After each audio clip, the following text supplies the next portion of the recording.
Efésios capítulo 4, versículo 13. Efésios 4, a partir do 13. A palavra do Senhor diz assim: até que todos alcancemos a unidade da fé e do conhecimento do Filho de Deus e cheguemos à maturidade, atingindo a medida da plenitude de Cristo. O propósito é que não sejamos mais como crianças, levados de um lado para o outro pelas ondas, nem jogados para lá e para cá por todo o vento de doutrina e pela astúcia e esperteza de homens que induzem ao erro. Antes, seguindo a verdade em amor, cresçamos em tudo naquele que é o cabeça, Cristo. Dele todo o corpo ajustado e unido pelo auxílio de todas as juntas, cresce e edifica-se a si mesmo em amor, na medida em que cada parte realiza a sua função. Assim eu lhes digo que no Senhor insisto, que não vivam mais como os gentios que vivem na futilidade dos seus pensamentos. Eles estão obscurecidos no entendimento e separados da vida de Deus por causa da ignorância em que estão, devido ao endurecimento dos seus corações. Tendo perdido toda a sensibilidade, eles se entregam à depravação, cometendo com avidez toda espécie de impureza. Então Paulo, ele começa falando aqui sobre a medida da plenitude da estatura de Cristo, mas ele fala antes disso de um lugar de maturidade. E uma coisa que a gente precisa entender é que a maturidade é sempre um processo. E gente, entenda o que eu vou te dizer. A maturidade, e existe uma maturidade humana mesmo, uma maturidade emocional, maturidade espiritual, a gente pode ver aqui vários aspectos da maturidade, mas em todas elas, a gente precisa entender que a maturidade é uma coisa que está sempre sujeita ao tempo. Então não vai existir maturidade sem o processo que envolve tempo. É claro que isso não quer dizer que as pessoas levam o mesmo tempo para amadurecer. A gente pastoreou jovens há muito tempo, né, por muito tempo. E faz muito tempo que eu sou jovem. E uma coisa que a gente percebe, básica, vou te dar um elemento aqui, é que as mulheres normalmente amadurecem muito antes que os homens, né? Então, o cara ali com 18, 19 anos, ele só está pensando no próximo lançamento de Play 5 que vai sair. E as mulheres às vezes já estão planejando a vida, pensando em guardar dinheiro. Então o amadurecimento ele é diferente. As mulheres elas têm uma tendência de amadurecer mais rápido, e é claro que existem exceções. Mas eu vou te dizer, hoje a gente vive algo na igreja que são, né, muitas moças que encontram dificuldade de casar, de encontrar a pessoa certa, e isso se torna mais difícil porque as mulheres vão amadurecendo, acabam, né, se formando, tendo seu trabalho, tendo uma dependência, e às vezes os meninos são um monte de bocó, que se sentem intimidados, inclusive, pelo amadurecimento das mulheres. Por aqui tem gente até derrubando as coisas, né? Pela velocidade que elas amadureceram. Então não é incomum a gente olhar um casal, às vezes, que está no processo para começar um namoro, e aí você olha para ela tem uma programação, tem uma reserva, às vezes já está pagando um apartamento, e o cara está batendo cabeça, ainda não sabe nem direito o que vai fazer da vida. Então isso, inclusive, é um problema, e a nossa sociedade, ela tende a amadurecer os homens de cada vez mais vagarosa, né? Mas o amadurecimento, em todos os aspectos, ele vai sempre exigir tempo, existindo exceções, né? Onde que o tempo é abreviado. Eu sempre dou o exemplo da Rebeca e do Samuel. Quando a gente era da outra igreja, as pessoas passavam dos adolescentes para os jovens com 18 anos. E eu acho que eles com 16 anos, eles já trabalhavam nos jovens. Então eles com 15, 16 anos, eles já davam um coro e um monte de gente. Então, é claro que o tempo não é igual para todas as pessoas, mas a maturidade sempre vai envolver o tempo. tem um texto muito conhecido, 1 Timóteo 5:22, se você puder abrir comigo.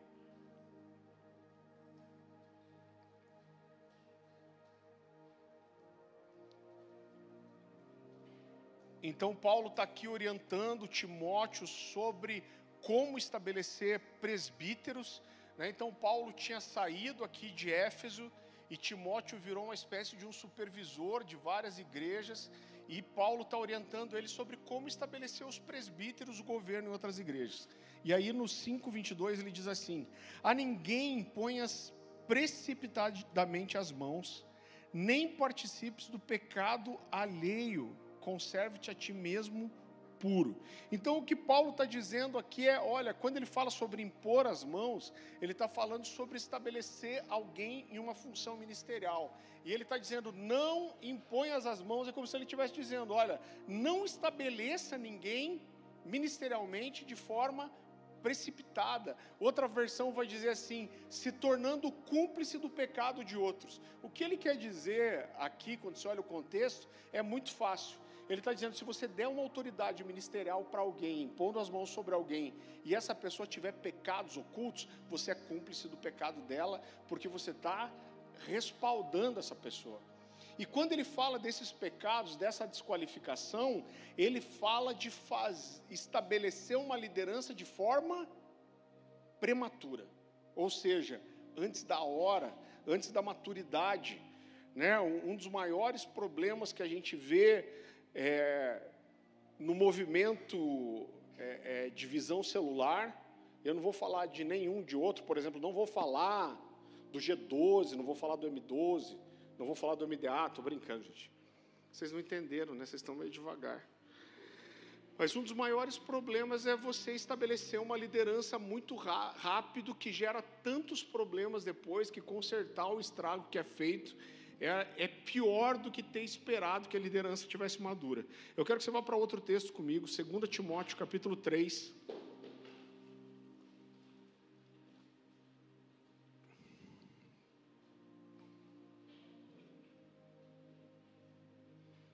Versículo 10. Olha o que Paulo fala para Timóteo, como é precioso esse texto. Ele diz assim, mas você tem seguido de perto o meu ensino. E veja que não é só o ensino é só o começo. Você tem seguido de perto o meu ensino, a minha conduta, o meu propósito, a minha fé, a minha paciência, o meu amor, a minha perseverança, as perseguições e os sofrimentos que enfrentei, coisas que me aconteceram em Antioquia, Icônia e Listra. Timóteo era de Listra, a primeira viagem de Paulo para Listra, Paulo é apedrejado lá até que ser considerado morto. Os estudiosos têm quase uma certeza que Timóteo tinha cerca de 16 anos aqui. Provavelmente ele viu Paulo ser apedrejado e começou a se corresponder com Paulo depois disso. Quanta perseguição suportei, mas de todas essas coisas o Senhor me livrou. De fato, todos os que desejam viver piedosamente em Cristo Jesus serão perseguidos.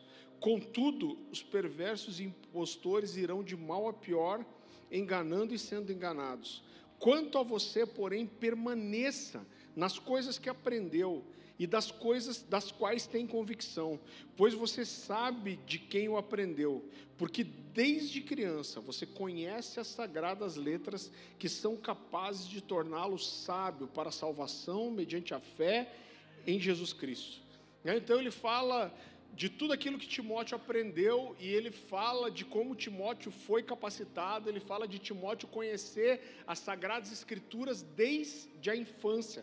Paulo vai falar isso mais de uma vez, ele fala, né, quando Paulo está preso aqui nessa segunda carta de Timóteo, ele diz, olha, eu lembro das suas lágrimas, e eu lembro da sua fé sem fingimento que habitou sua mãe e sua avó. Então ele diz, desde a infância você conhece as Sagradas das Letras. Ele está falando de um processo de amadurecimento. Um dos textos que mais mexe com o meu coração, e gente, eu vou confessar para você, até hoje, esse texto é difícil para mim de entender, é um texto difícil de engolir.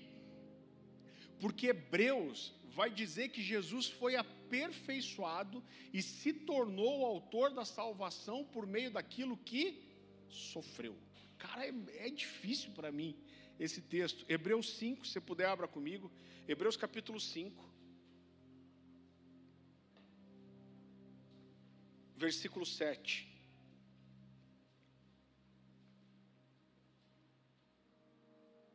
Olha o que a palavra do Senhor diz.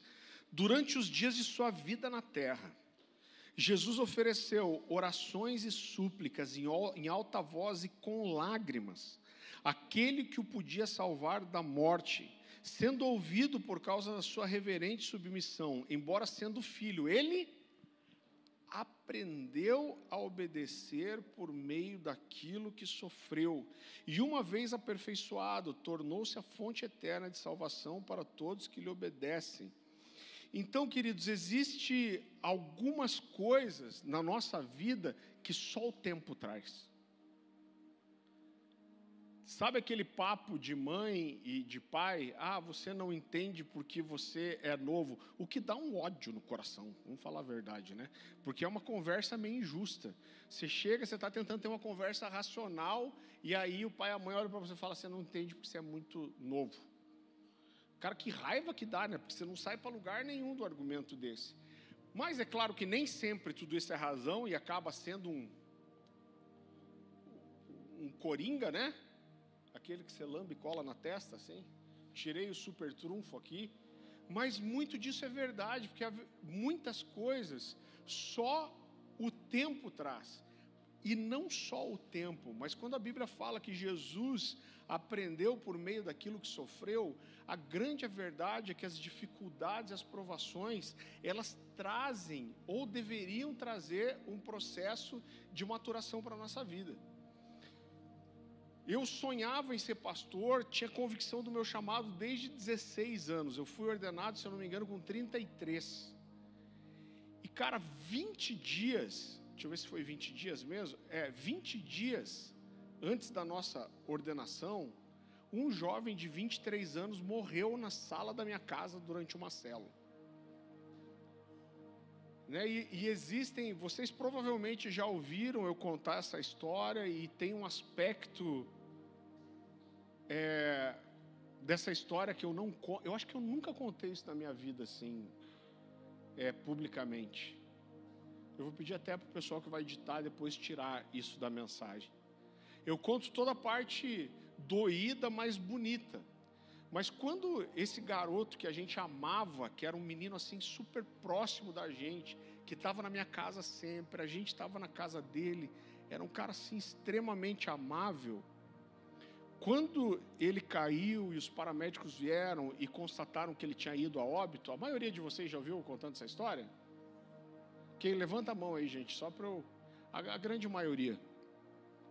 Tem algumas coisas que eu não conto. Então, o que eu não conto, por exemplo, é que justamente naquele dia, e tem umas coisas que Deus permite, justamente naquele dia tinha alguns amigos na minha casa, que eram amigos de infância dele, que cresceram junto com ele na igreja que ele cresceu. E quando ele morreu, a gente morava no bairro que ele cresceu. Quando ele morreu e o médico falou, não, ele faleceu mesmo, esses amigos começaram a mandar mensagem para outros, dizendo, fulano de tal estava aqui e morreu. Aí qual foi o resultado disso? É que chegaram umas 40 pessoas na minha casa. 1h da manhã, no condomínio. Os vizinhos saíram para brigar comigo. Aí eu falei, cara, o cara morreu na minha sala aqui. Aí eles falaram, então tá bom. Mas além disso, eu tive que ligar para a família, eu tive a dor de ligar para a família para avisar. A mãe morava fora do Brasil, mas eu tive que ligar para a irmã. Eu falei, você é fulana de tal? Ela falou, sou. Eu falei, olha, seu irmão teve um mal súbito aqui e faleceu. Ela desligou o telefone na minha cara, achando que era um trote. E eu tive que ligar para ela de volta. E eu vi essa menina chegar desesperada, chorando na minha casa, se jogando em cima dele. E aí ligaram para o pai, que era desviado. O pai chegou alcoolizado na minha casa, xingando Deus.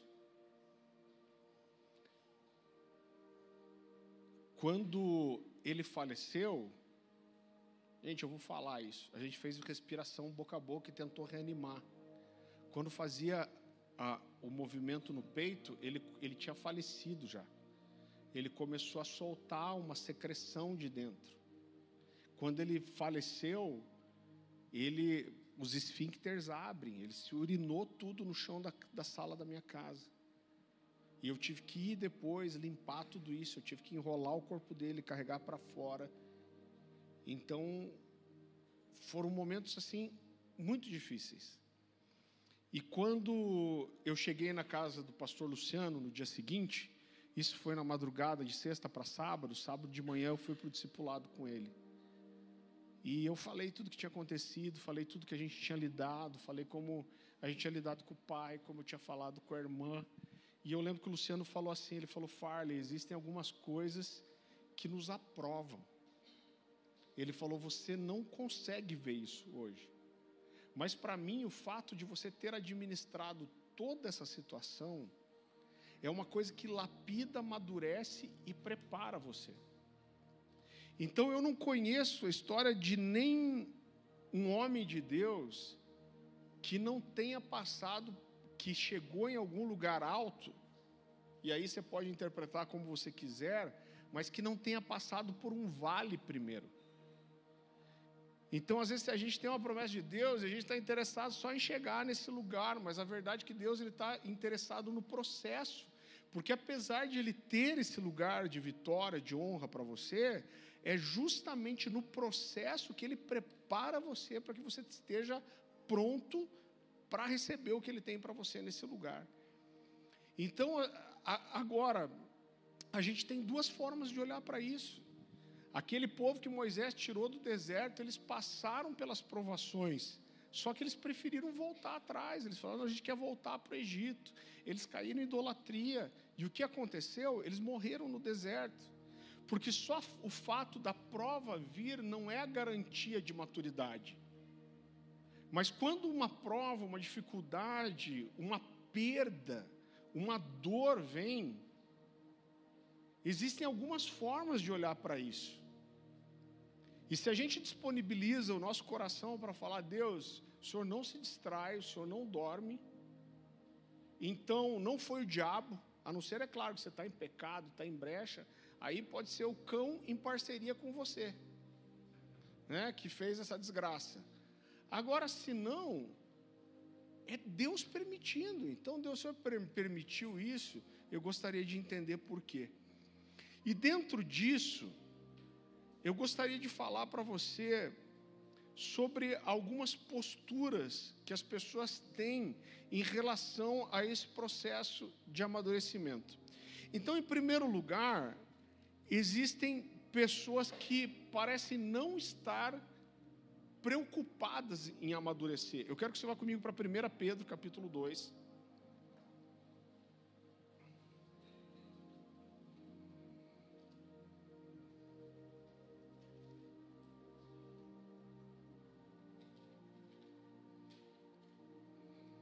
Versículo 1. Então Pedro diz assim, livrem-se, pois, de toda maldade, de todo engano, hipocrisia e inveja e de toda espécie de maledicência. Como crianças recém-nascidas, desejem de coração o leite espiritual puro, para que por meio dele cresçam para a salvação. Então é muito interessante que Paulo relaciona para mim, nesse texto aqui, esse crescimento, né, esse amadurecimento ao desejo do leite espiritual. Então ele está falando aqui de se livrar de maldade, de maledicência, ele está falando de caminhar para um lugar de maturidade, e ele diz, olha, deseje esse leite espiritual que traz o amadurecimento como uma criança recém-nascida. Então eu gostaria de dizer para você que não é normal uma pessoa não desejar amadurecer. Todos nós deveríamos desejar amadurecer em todas as áreas. Porque, gente, eu tenho certeza que todos nós, a gente vai ter coisa para amadurecer até o final da vida. Eu e a Dani, Deus tem dado a graça para a gente, da gente tocar tantas igrejas e tantos ministérios pelo Brasil, e isso tem acontecido, tem aumentado com uma intensidade que a gente não consegue nem entender, mas é impressionante como pessoas às vezes têm a capacidade, pessoas que têm um chamado, que têm graça, que têm ministério, que chegaram até a um lugar da conquista de um reconhecimento, mas muitas vezes põem tudo a perder, ou muitas coisas a perder, por falta de maturidade. E aqui a gente pode ter vários exemplos. Eu já vi ministérios que estouraram, como ministérios de adoração, e por falta de maturidade para como lidar com as finanças, se arrebentaram. Sabe aquele cara que nunca teve dinheiro, daqui a pouco começa a entrar muita grana, e o cara se perde e arrebenta casamento, arrebenta as pessoas perto dele, arrebenta os outros que tentam ajudar por causa de uma imaturidade financeira. Existe gente que constrói algumas coisas e pelo talento, pela graça, pela unção, conquistam algumas coisas, um reconhecimento, mas acabam botando muitas coisas a perder pela falta de maturidade, de lidar com conflito, de lidar com desafio e de lidar com relacionamento. Tem gente que não tem maturidade para se relacionar com as pessoas da forma certa. Agora, todos nós deveríamos ter essa inquietação no nosso coração de o que eu estou fazendo para que eu amadureça. Agora, muitas vezes a gente está satisfeito, né, com vir dizer que eu sou crente, então eu ouço aqui uma palavra de vez em quando. Agora, o quanto eu estou incomodado em me tornar um homem de Deus, uma mulher de Deus maduro.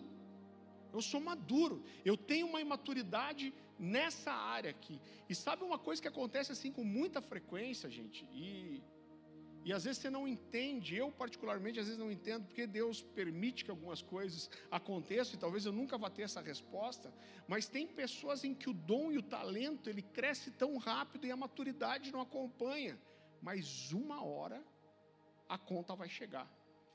E a maturidade, ela precisa ser intencional. Então, eu preciso... Você entende que quem não conhece as Escrituras, a Bíblia chama do quê? De neófito. Inexperiente. O primeiro pastor que me discipulou, ele me chamava de pouca prática. Então, tem gente que é inexperiente. Eu lembro que uma vez uma pessoa estava chateada, falando de uma discussão que tinha tido, e essa pessoa falou para mim assim: eu já sou crente há tantos anos, e estou cansado de ser tratado como neófito. Eu falei: caraca, mas você é neófito.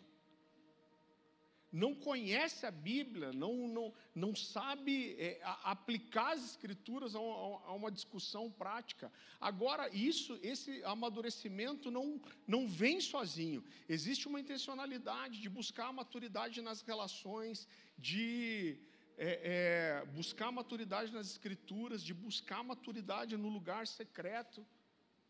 Você sabe uma coisa que me assusta, gente, que eu vejo... hoje, eu comecei a trabalhar com 13 anos. 13 anos, trabalhava de peão. Não puderam nem me registrar nos primeiros meses, porque só registrava com 14. Eu acho que hoje é só com 16, né? O mundo está criando um monte de frango mesmo. É uma tristeza isso. Desgraça. De geração Nutella. Né? Então, sabe uma coisa que eu vejo, eu fico chocado? Existem pessoas que vão para a faculdade, tem até um curso bacana, a primeira vez que levam uma fumada de um chefe, volta, enfia o dedo no olho, sai correndo, gritando, vai para casa e pede demissão. Por quê? Porque é fraco, porque não sabe lidar com conflito, porque não tem estrutura emocional para lidar com uma coisa assim. Gente, a gente tem acompanhado pessoas que ficam deprimidas por causa de coisas que falam delas na internet. Vá se lascar, gente. São fracos, não conseguem lidar com conflito, com algumas coisas. Então, tudo isso é muito preocupante. Agora, quando a gente encontra uma área de debilidade, a gente precisa buscar esse lugar de maturidade. Gente, eu vou me expor aqui, vou contar uma coisa ridícula para vocês. Eu venho de uma família muito simples, e uma coisa que eu identifico, eu sempre falo isso, eu sei que tem muitos solteiros aqui, mas eu sei que os casados vão concordar. A gente casa, principalmente quando a gente é cristão, que tem esse rompimento, que está ali levando o namoro, relacionando com a família, né, da futura esposa, do futuro marido, aí a gente casa. Quando a gente casa, a gente vê a nossa família de fora. E aí chega um dia que você olha para a sua família e você fala assim, caraca, a minha família é esquisita pra cacilda. Não tem isso, gente. Qual é a conclusão que eu chego? É que todas as famílias são esquisitas, né? A gente só não sabia o quanto. Mas quando você olha de fora, você vê quanta debilidade, quanta coisa esquisita tem na sua família. E eu olho para os meus pais, e talvez até por um complexo de inferioridade, por sempre serem muito simples, meus pais não tinham boca para reclamar de nada. Eu vejo que nem com a família, nem quando comprava alguma coisa, nada, eles não sabiam reclamar de nada. Eu vou contar uma história, eu sei que pode parecer a coisa mais ridícula do mundo, mas mudou minha vida essa história ridícula. A gente tinha começado a namorar e a gente foi no McDonald's um dia. E eu fui, comprei o lanche para mim e para Dani. A gente estava assim, sei lá, 1 mês e pouquinho de namoro. E aí eu vim e coloquei a bandeja e a Dani era patricinha já, viu, gente? Ela faz essa cara super. Ela tinha o nariz tão empinado que se chovesse ela morria afogada. E aí veio, ela pegou a bebida assim, tá sem gás, troca lá para mim. Cara, eu nunca reclamei de nada na vida. Eu travei. Eu falei, não, mas como que eu vou reclamar? Mas, meu Deus, é refrigerante de máquina. É assim mesmo. Eu não tenho coragem de trocar. Se eu falar que vou trocar, a pessoa não vai trocar. Como que eu vou pedir que a pessoa... Eu paguei, está aqui já um negócio. Como que ela vai jogar e me dar outra? Só que eu fiquei com mais vergonha da Dani do que da atendente do McDonald's. E aí eu cheguei todo sem jeito. Eu falei, olha, você pode ver porque... a minha namorada achou assim que está com um pouco gás. Eu não tinha terminado de falar, a atendente tirou da minha mão, jogou fora, encheu e me deu outro. Eu falei, cara, que simples que foi. E isso parece uma besteira, mas foi um rompimento para mim. E hoje eu reclamo até demais. Pena que o Diego não está aqui. Criou um monstro. Mas sabe, são coisas simples, mas aquilo por quê? Porque eu quis aprender com aquela situação e existe uma intencionalidade em crescer e amadurecer, gente. Eu pedir perdão é assim, confrontar o pecado dos outros é assim, reconhecer erro é assim, mas eu preciso ser intencional. Agora, a nossa tendência é de tentar sempre esconder a nossa imaturidade. Agora, precisa haver uma intenção mesmo. Cara, eu quero amadurecer, eu quero ser maduro. Eu lembro, eu acho que essa história eu contava tanto antes, eu acho que faz muito tempo que eu não conto. Eu lembro que em 90 e... se eu não me engano, em 94... eu conheci o pastor Silas, que, inclusive, o Rodrigo foi coroinha dele, muito tempo. E o Silas era um cara incrível, porque ele era um baita de um teólogo, professor de grego, de hebraico, era formado em psicologia, os psicólogos sempre me perseguiram. E além de tudo, era um cara que fluía no profético. Eu olhei para esse cara, eu tinha 17 anos, se eu não me engano. Eu falei, mano, eu vou colar nesse cara aqui e eu vou aprender com esse cara. E a gente foi, né, eu comecei ali a me envolver com a igreja, comecei a fazer parte da liderança. Um dia eu marquei com ele, eu falei, cara, eu precisava conversar com você, pastor. E ele falou, então vai na minha casa. Ele me deu o endereço dele. E eu cheguei E ele, né, conversei com ele, eu falei, pastor, eu não quero que você me leve a mal. Eu falei, cara, mas você é uma referência para mim. Eu falei, eu queria aprender com você, eu queria, não me leva a mal, mas eu queria sugar você, eu quero ser igual a você. E ele olhou para mim e falou assim, você quer mesmo? Eu falei, quero. Eu fazia cursinho pré-vestibular na época. Ele falou, o que você está fazendo hoje? Eu falei, olha, eu só faço cursinho pré-vestibular, você não está trabalhando? Eu falei, não. Ele falou, então eu tenho uma proposta para você. Você vai vir me servir aqui de segunda a sexta-feira, das 9 da manhã às 6 da tarde. Ele falou, só que não é 9:1 nem 9:2, é 9 horas. E você vai me servir para o que eu precisar. Em contrapartida, você vai caminhar comigo e vai aprender. Você vai ficar aqui de segunda a sexta como se fosse um trabalho. O que você acha? Eu falei, cara, eu quero. Ele falou, então tá bom. Levantou do sofá, apertou minha mão. Então até amanhã, quase foi me empurrando. Então até amanhã, 9 horas. Cara, ficou aquela coisa dele me dizer, não é 9:1 nem 9:2. Eu fiquei com tanto medo, que eu acho que eu cheguei 8:30 da manhã na casa dele. E fiquei esperando daí na frente do prédio até dar 9 horas. E eu, cara, fiz tudo para esse cara que você possa imaginar. Ele tinha filhos pequenos. O Malik, o filho dele, até veio várias vezes aqui na igreja. Ele está em Minas agora. É adulto já, um homem adulto. Tinha 5 anos na época.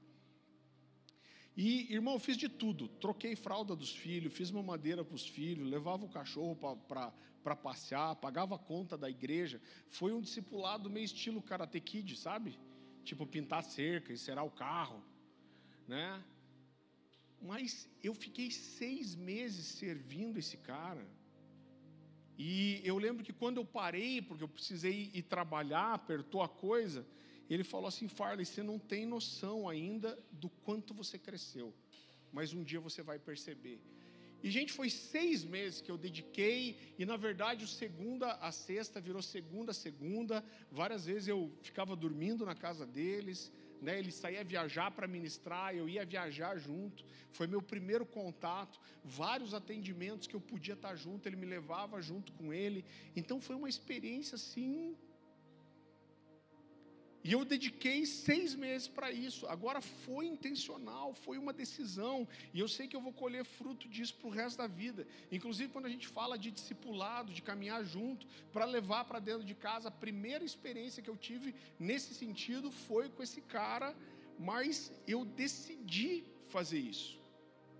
Então, um princípio que você precisa entender dentro disso é sempre procure amizades que edificam você. Eu quero que você vá comigo para 1 Coríntios capítulo 15.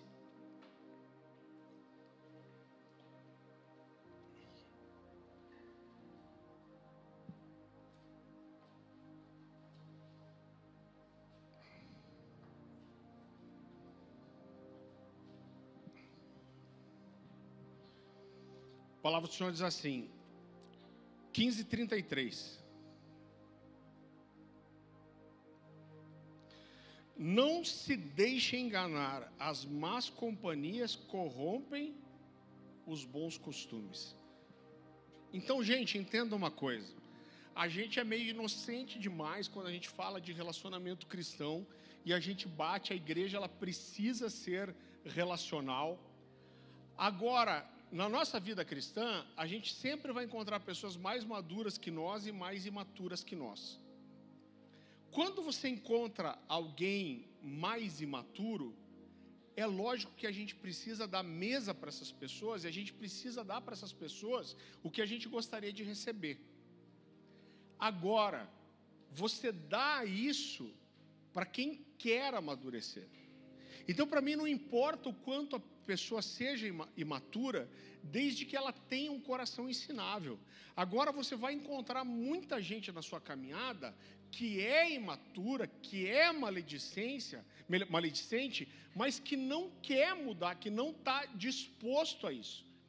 Isso quer dizer que você tira essa pessoa da sua vida? Não, isso quer dizer que você precisa confrontar essa pessoa, e significa que você está disponível para continuar acompanhando e confrontando, mas não é a pessoa com quem você anda lado a lado.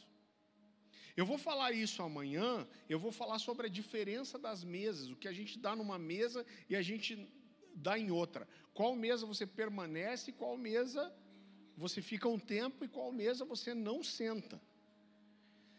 Então, a gente precisa entender que na nossa caminhada cristã vão existir alguns rompimentos que são necessários. Então, isso não significa que a porta está fechada para sempre, e quando a pessoa vem com o coração arrependido, você não vai acolher. Mas a gente não tem essa relação de proximidade, de ficar junto o tempo todo, de levar para dentro de casa para ter comunhão com quem é maledicente ou qualquer outro problema e não quer mudar. Então, você entende que tem as duas coisas? Eu preciso procurar estar com pessoas que são mais maduras que eu. Para que isso seja justo, eu preciso da mesa para pessoas que são mais imaturas do que eu. Faz sentido? É justo isso. Agora, eu dou mesa e tenho comunhão, a pessoa pode ser imatura, mas ela precisa querer amadurecer. Agora, gente, isso é mais comum do que você imagina. Vão ter pessoas que elas não querem amadurecer, elas querem continuar maledicentes, elas querem patinar no mesmo pecado. E, gente, isso é uma coisa, eu faço 49 anos esse ano. E tem uma coisa que você vê a vida inteira. Tem gente que passa 3, 5, 10, 15, 20 anos. E você encontra essa pessoa de volta, ela está sempre com os mesmos problemas, com as mesmas queixas, patinando no mesmo lugar. Esse é o tipo de pessoa que você age com misericórdia, você aconselha, você confronta. Se essa pessoa ligar para você e falar, cara, eu preciso de alguém para me ouvir, eu quero abrir meu coração, quero um conselho, você vai dar, mas você não tem comunhão, porque senão você acaba se tornando como ela.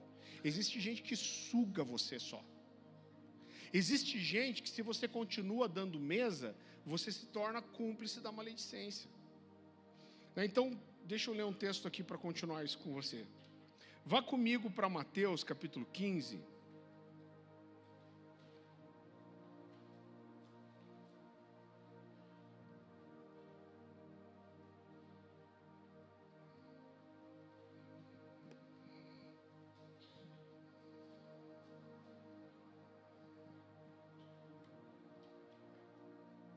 Versículo 10.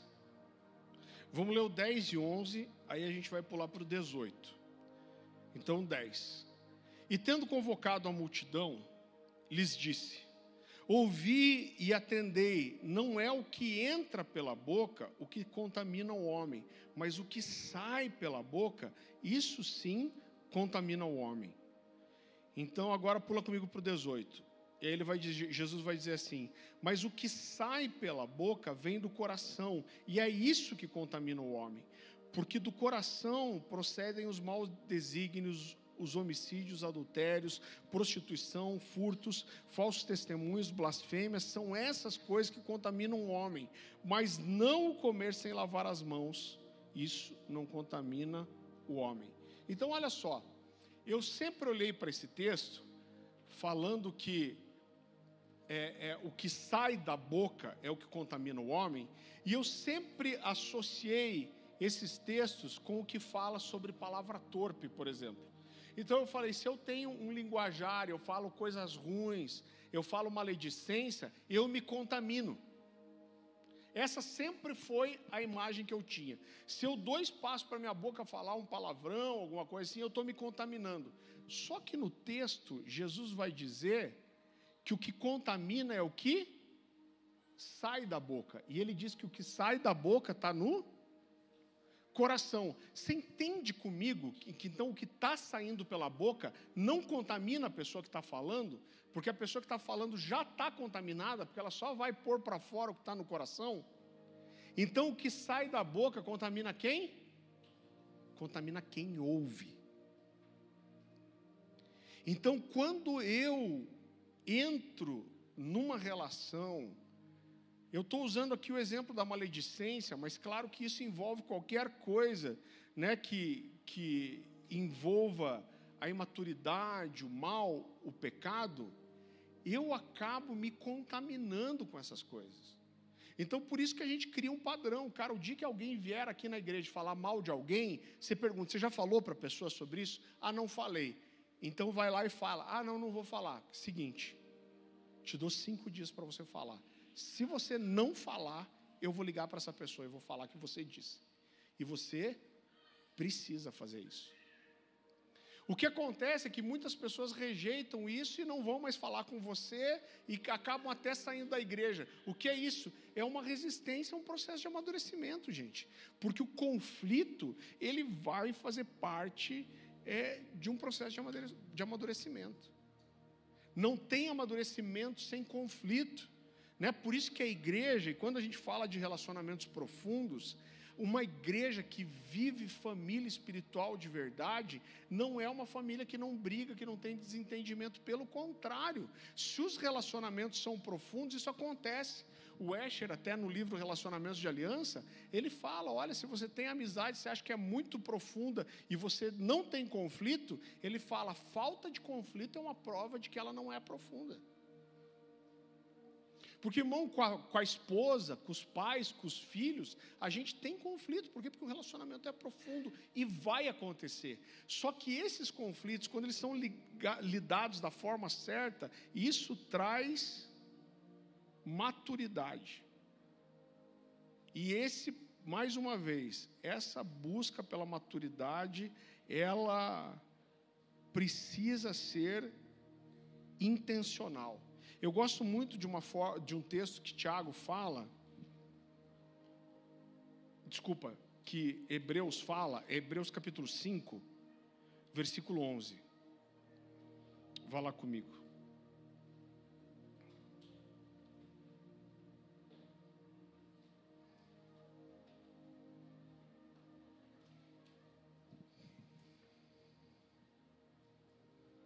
Mateus capítulo 5, versículo 11. Quanto a isso, temos muito que dizer, coisas difíceis de explicar, porque vocês se tornaram lentos em aprender. Então, olha que interessante. O autor de Hebreus está dizendo, eu teria muita coisa para falar disso, coisas difíceis de entender, mas ele diz, a dificuldade de entender isso não é porque é difícil em si mesma, mas é porque vocês se tornaram tardios em ouvir.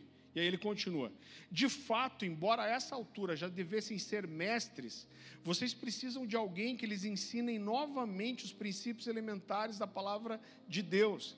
Estão precisando de leite, não de alimento sólido.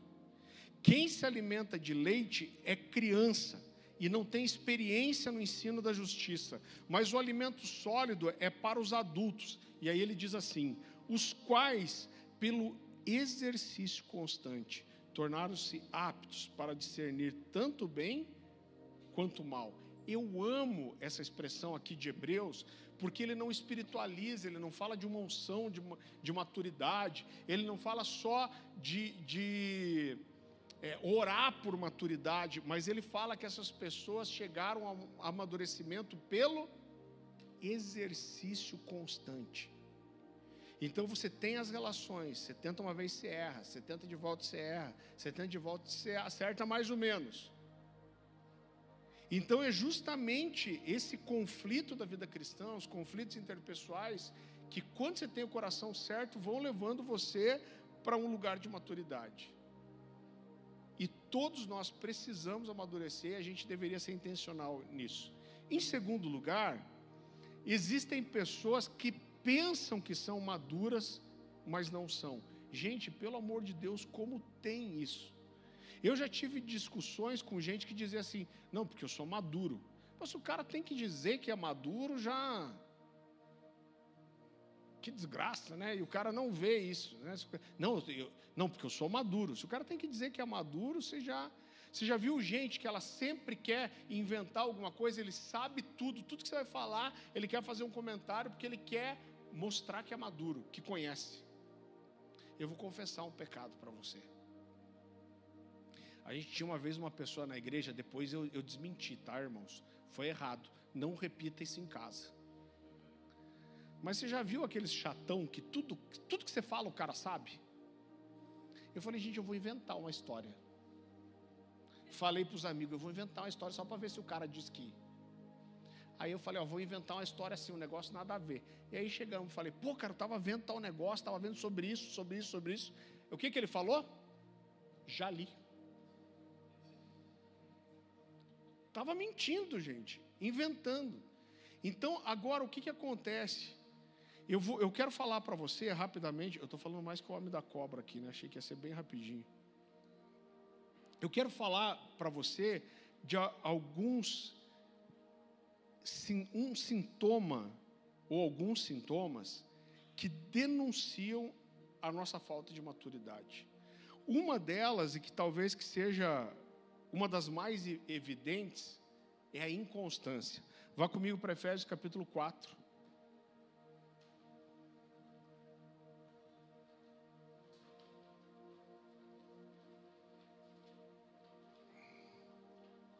Versículo 14.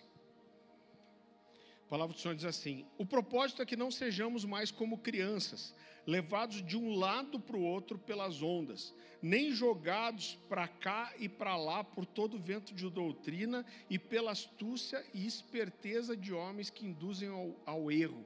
Olha só, crianças mudam de opinião o tempo todo. Você precisa ver quando chega aniversário e Natal.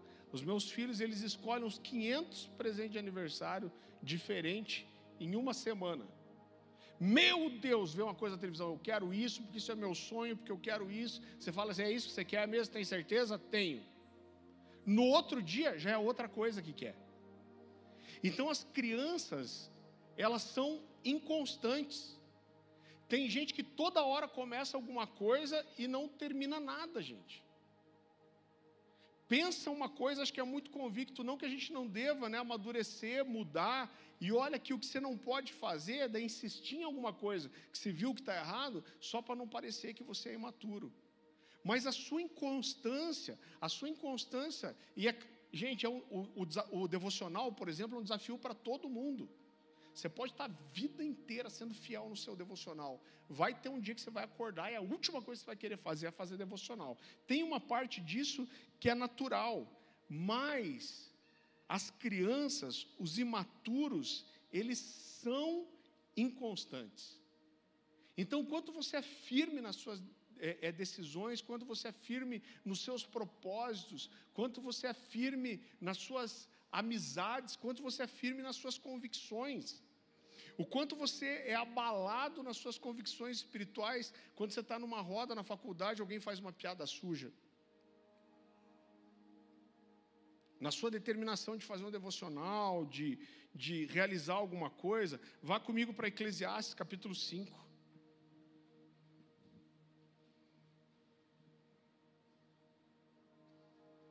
Eclesiastes capítulo 5, versículo 4. A palavra do Senhor diz assim: quando você fizer um voto, cumpra-o sem demora, pois os tolos desagradam a Deus. Cumpra o seu voto. É melhor não fazer voto do que fazer e não cumprir. Essa inconstância aqui está sendo chamada de tolice. Então olha para a sua vida. Eu lembro uma vez que Deus falou comigo de forma muito clara. A gente conhece muito o texto que Jesus diz: pelos seus frutos os conhecereis. Mas eu lembro uma vez que Deus me falou, me confrontou de uma forma muito clara, dizendo assim: pelos seus frutos você pode conhecer a você mesmo. Então olha para os seus frutos e descubra quem você é. Sabe um outro sinal muito grande de maturidade? É quando você está mais preocupado com o que as pessoas pensam de você do que com o que Deus pensa de você. Quando você está fazendo sempre coisas para impressionar as pessoas. Quando você não consegue fazer 2 horas de jejum sem você ter que contar para meio mundo. Você está sempre preocupado na expectativa do que os outros vão dizer, de que imagem você está gerando. Eu lembro que uma vez eu preguei, faz muitos anos isso também mudou minha vida, foi uma coisa tão simples, mas mudou meu coração. Eu terminei de pregar e quando eu desci, eu percebi que eu estava na expectativa das pessoas virem até mim e falarem: pô, cara, foi muito boa a palavra. E eu ouvi Deus falando comigo: você está pregando, você não está preocupado em me agradar. Você está preocupado em quanto você conseguiu impressionar as pessoas em seu favor. Você está querendo saber o que você gerou nas pessoas sobre a sua própria imagem. E, cara, foi muito difícil ouvir isso, e não só isso, mas foi difícil lidar, porque você entende que se você tem um mau hábito, deixa eu dar um exemplo aqui, você é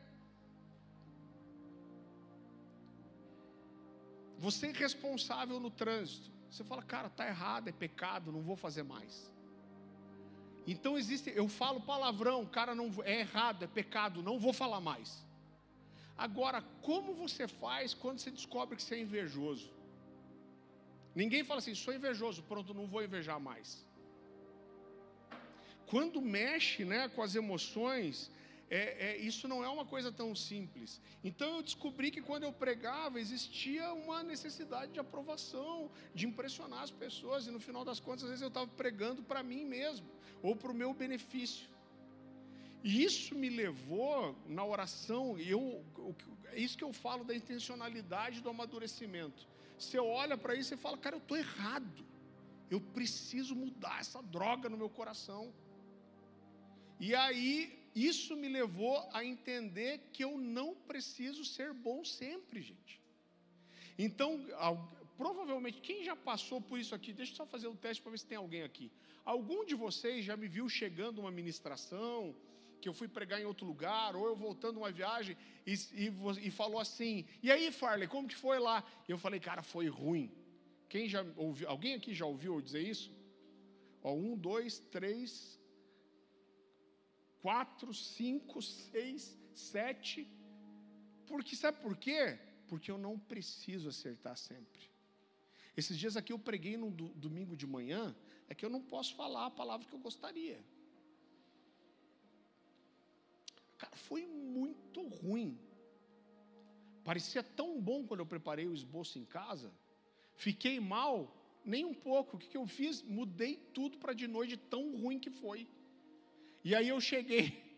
O povo é muito espiritual aqui, né, gente? Falei: queridos, eu preguei uma mensagem de manhã, mas eu estou mudando essa mensagem agora à noite, vou pregar outra coisa. Um já gritou: glória a Deus! Eu falei: glória a Deus nada, até me arrependi depois, né? Glória a Deus sim, né? Mas eu falei: não, gente, deixa eu explicar por que eu mudei. É porque foi tão ruim de manhã que eu não tenho coragem de insistir no erro. Então, cara, chegar ao ponto de você falar: cara, eu vou pregar, e se for ruim, tudo bem, gente. Está tudo bem, eu posso errar, e eu posso, e beleza, e se as pessoas, se eu for num congresso, e eu pregar e for muito ruim, e for a única pregação que os caras veem, vai ter um monte de gente achando que eu sou muito ruim, está tudo bem. Mas isso não é fácil, às vezes, de entrar no nosso coração. Em terceiro lugar, quando eu tenho dificuldade de reconhecer as minhas falhas e assumir as consequências. A verdade é que as pessoas imaturas estão sempre procurando algum culpado para a sua imaturidade. É porque quando a sua imaturidade é revelada, isso mostra qual é a sua estatura. Eu costumo dizer, quando a gente delega uma autoridade para uma pessoa, a sua estatura ela fica evidenciada. Faça uma experiência. Você olha, às vezes, chega num restaurante que tem um monte de amigos seu. Cara, parece quase todo mundo da mesma altura.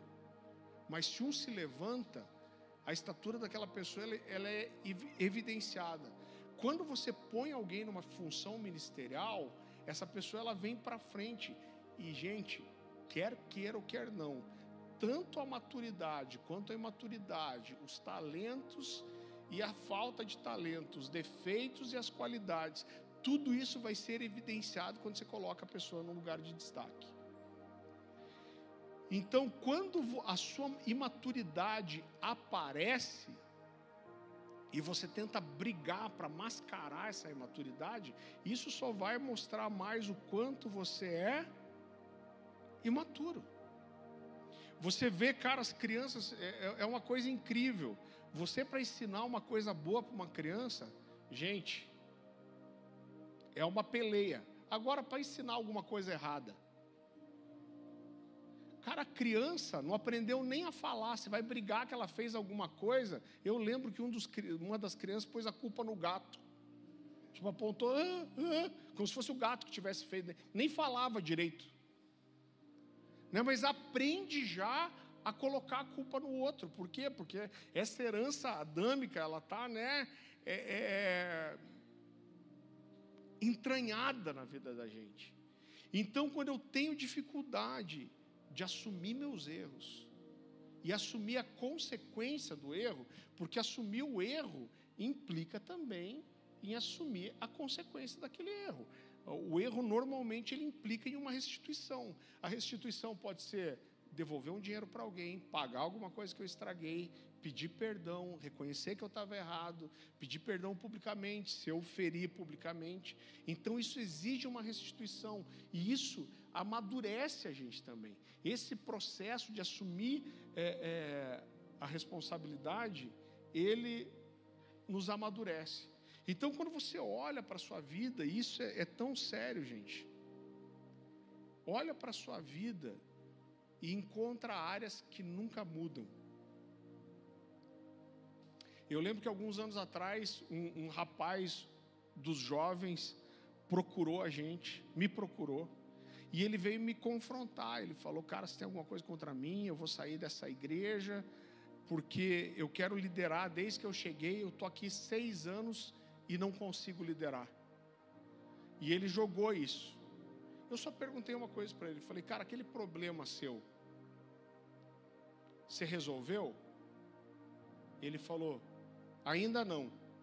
Falei, cara, faz 6 anos que a gente está esperando que você resolva o mesmo problema. Sabe por que há 6 anos você não lidera?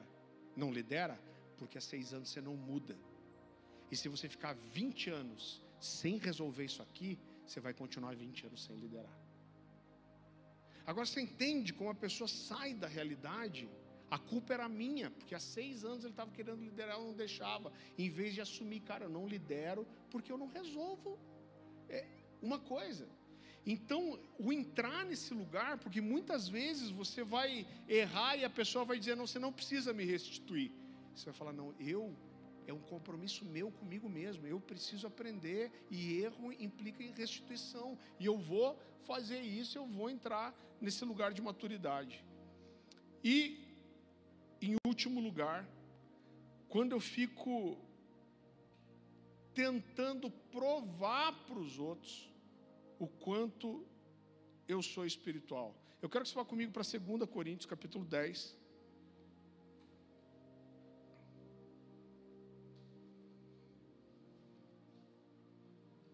Versículo 17.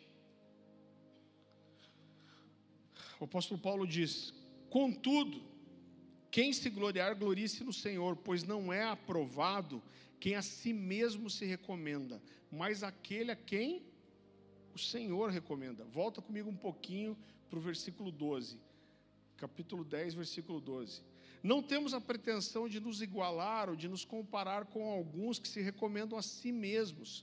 Quando eles se medem, se comparam consigo mesmos, agem sem entendimento. Gente, você precisa entender uma coisa. A imaturidade, ela tem uma capacidade muito grande de se evidenciar. As relações do dia a dia, principalmente quando a gente tem de um ambiente desse, de comunhão, de relacionamento, que é além do lugar de culto, a imaturidade, ela sempre vai aparecer. E não importa o quanto você tente enganar as pessoas que estão perto de você, você só vai conseguir enganar aqueles que são mais imaturos que você ainda. Então você tem um grupo de amigos, você tem gente lá que é mais imatura que você, esse você pode até enganar, que você é um maduro, mais maduro que você é.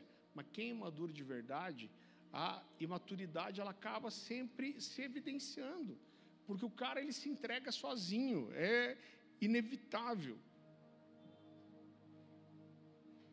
Agora, qual é a chave? Eu quero terminar com isso. Qual é a chave? Se fosse falar assim, qual é a coisa mais importante para um processo de amadurecimento? Quando a gente olha para Jesus e para os 12 discípulos, pensa nos caras ruins, né, gente? Você olha, Jesus andou 3 anos e meio com 12 caras. Desses 12, um traiu, um negou e 9 fugiram. Você só ficou com o João, que ficou ao pé da cruz. Você já percebeu a dificuldade que a gente tem de falar o nome dos discípulos? E é muito engraçado, quando você pergunta para alguém, sempre saem os nomes nada a ver. Porque você tem lá Pedro, Tiago, João, que sempre apareceram muito. Você tem Tomé, que a gente conhece porque era incrédulo. E você já percebeu que a maioria dos outros discípulos a gente nem conhece o nome, e esses caras andaram com Jesus do mesmo jeito, mas a maioria deles aparece depois, a gente sabe mais sobre eles talvez depois da ascensão de Jesus do que antes. Agora, o que transformou aqueles 12 boca aberta, ruim, né? Pedro, burro, violento, sanguíneo. João parecia que só queria ficar reclinado no peito de Jesus. Tomé incrédulo, Judas ladrão. Gente, pensa num povo ruim. Agora, o que transformou esses caras nos 12 apóstolos do Cordeiro? O que Jesus viu nesses caras? Quando você começa a estudar a história de como os apóstolos terminaram depois, e todos eles foram martirizados, com exceção de João, que a história diz que morreu de velho, mas tentaram matar ele em óleo fervente e não conseguiram, essa história. Para mim, o que Jesus viu naqueles caras foi um coração ensinável. Então, na nossa caminhada cristã, a gente investiu em muitas pessoas que eram imaturas. Muito, algumas, mas tinha um coração ensinável. Um coração que sabe ouvir repreensão, que sabe reconhecer que está errado, que erra, mas tenta de volta, que erra e conta para você que errou. Sabe, um coração que não tenta ficar defendendo a imagem de uma maturidade que não existe. Agora, isso é intencional, a gente precisa entrar nesse lugar. Porque o contrário disso é viver uma vida patinando nos mesmos problemas, gente. E a vida inteira a gente vai encontrar a gente assim, e isso é muito triste. Uma das ferramentas mais preciosas do corpo de Cristo para a edificação é a exortação mútua. É quando alguém que caminha em você consegue olhar para a sua cara, apontar o dedo e falar: cara, você está errado, você costuma fazer isso, isso é ruim.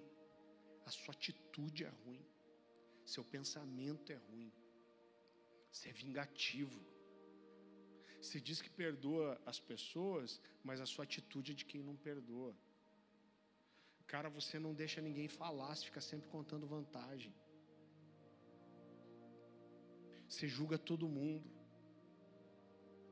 você não tem um coração perdoador, você é egoísta, avarento, você não é generoso, você é preguiçoso, tem alguma coisa, está todo mundo correndo no rolê, você fica fazendo o corpo mole, você não permanece em nada que você começa. Cara, o corpo de Cristo tem essa capacidade de nos levar para um lugar de maturidade. Só que a gente precisa se entregar a essas relações. A gente precisa dar às pessoas esse lugar de poderem falar na nossa vida.